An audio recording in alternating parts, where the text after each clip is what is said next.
এই দেশ পরিচালনা করার জন্য আমাদের একটা গাইডলাইন আছে, আছে কিনা? দিক নির্দেশনা আছে, আছে কিনা? একটা সংবিধান আছে, আছে কিনা?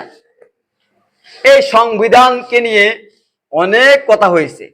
আসলে একটা পরিবার যখন একটা বাবা পরিচালনা করে, মা পরিচালনা করে, সে কিন্তু জানে তার ছেলে মেয়েকে কখন খাদ্য খাওয়াইতে হবে, তার ছেলে মেয়েকে কখন ঘুম পাড়াতে হবে, কখন মাদ্রাসা পাঠাতে হবে, কখন স্কুলে পাঠাতে হবে, এটা কিন্তু তার মা বাবা জানে। ঠিক বাংলাদেশের সংবিধানটা যারা তৈরি করছে এই দেশের মানুষের কল্যাণের জন্য তৈরি করেছে না? মানুষের কল্যাণের জন্য তৈরি করেছেন দেশের সংবিধান। মানুষে হানাহানি দূর করার জন্য তৈরি করেছেন দেশের সংবিধান। মানুষের মাঝে সম্পর্ক সৃষ্টির জন্য এই সংবিধানে আছে, জানেননি? লা ইউকাল্লিফুল্লাহু নাফসান ইল্লা উসআহা।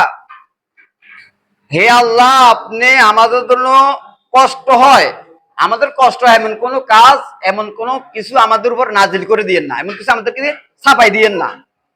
সংবিধানের ৩য় অনুচ্ছেদের দিকে দেখবেন, তাকে দেখবেন যে অসামঞ্জস্যশীল যত আইন আছে সমস্ত আইন বাতিল করা যাবে। মানে অসামঞ্জস্যশীল বলতে আমার কাছে এটা আমি পারতাম না, গ্রহণ করতে পারতাম না, এটা আপনি বাতিল করতে পারেন। তাহলে সংবিধানের সাথে কোরআনের সাথে মিলে আছে তো কিছু, আছে না?